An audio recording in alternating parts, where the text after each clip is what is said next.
figured this thing could use its own little video.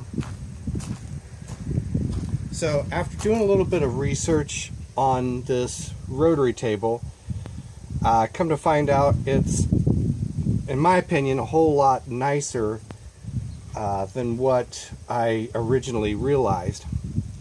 So one of the names that I've seen it called is a Yuasa AccuDex rotary table. Another title I've seen it under is Rotary Indexer Super Spacer, and I'll get to the whole super spacer thing pretty quickly here. So as I got it with the rotary table installed on it, it was just a little bit over 100 pounds.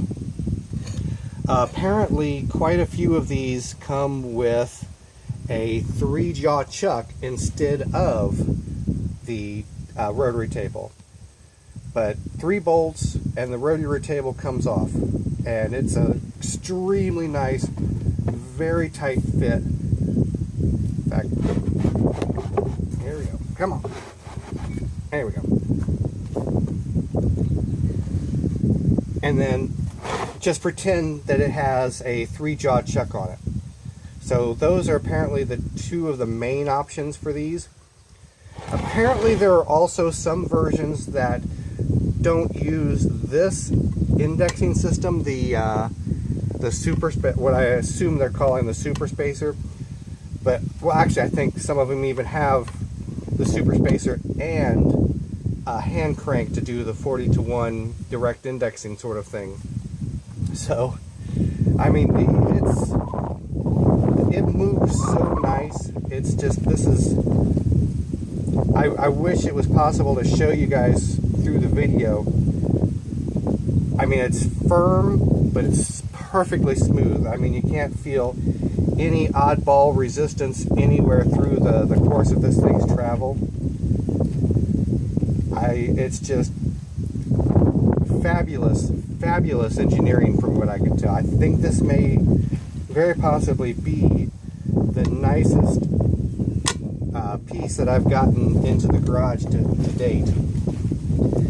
The braking mechanism is another super interesting design, which I'll flip it over here in a minute and I'll kind of explain it. I can't really show it very well because it's partially hidden, but it's just, it looks like they must have used it with coolant. I'm assuming that's what this greenish, almost sulfur looking material is in here, but I can't remember the exact dimensions of the interior bore of this thing, but it's over 2 inches.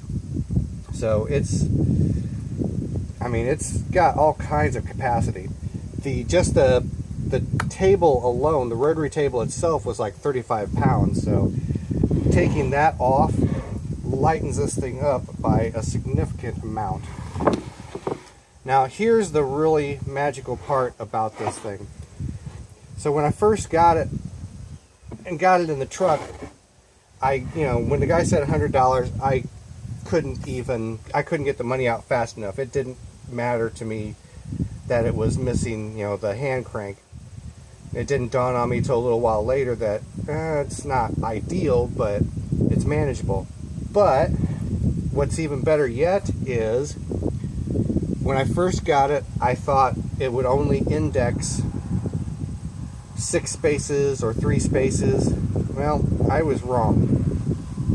It has these removable, it came with a removable, what they call a masking plate that is roughly indexed for 6 spaces. Now, the interesting thing about this is this would be extremely easy to reproduce. This is not a high precision piece. It's got a good tight fit here in the middle, but otherwise these openings here are pretty loose in comparison to the openings on the, what I believe they're calling this, the master plate. And the master plate has 24 divisions. So there's quite a bit more I can do with this thing than what I originally realized. And all of that is covered underneath by this. So one of the things maybe in the future I will make other masking plates. I mean, this doesn't look like there's much of anything to this material. It's just it's not even hardened by the looks of things. It's got, you know, a little bit of wear on the edges from use over the years, but I mean, it doesn't even matter. It works so perfectly.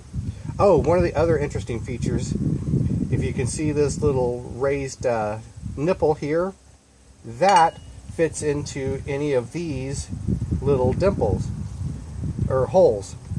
From what I can determine, this allows you to set or clock this as you see fit with regards to the actual degree scale on the side of the table itself, the rotary mechanism.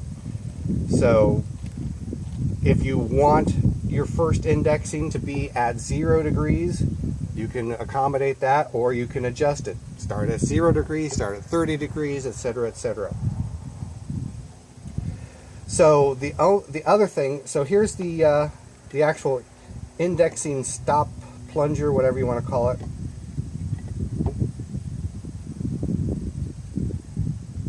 I mean, it's just so smooth, so accurate.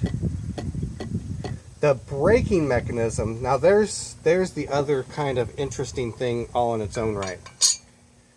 So let's see if I can flip this thing over.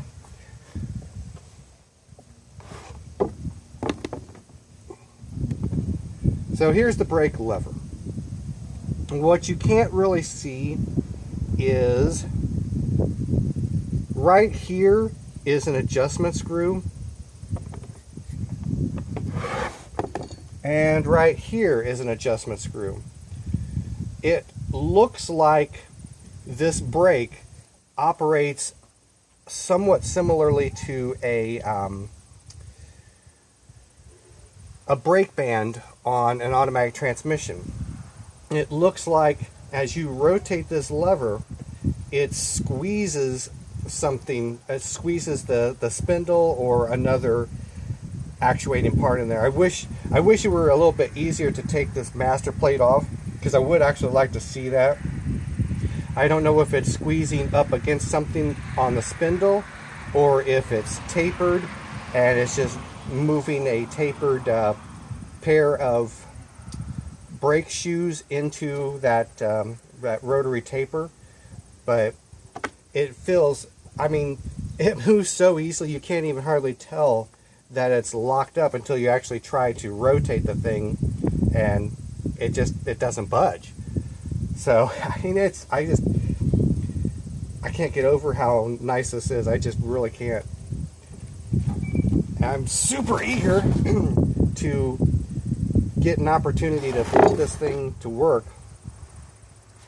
but geez, I mean, even if I never took the time to clean it up, it still is in fabulous condition. But since it's this far along, I'm going to try and pretty it up a little bit more. Try and get this thing cleaned up to where it looks as nearly like new as possible. And I'm probably just going to leave this spacer off, because it really doesn't serve a whole lot of purpose for me most days. I mean, maybe I will. I don't know. We'll see. It just depends on the type of projects that come up in the future. But the nice thing is, it's just 3 little screws, and this rear plate, this rear cover plate comes off, and this just comes out. You don't have to do anything real fancy to remove it and replace it with another one. So anyways, I can't think of anything else that would be of any great interest to you guys, but I figured someone would probably get a kick out of seeing this a little bit in a little better detail.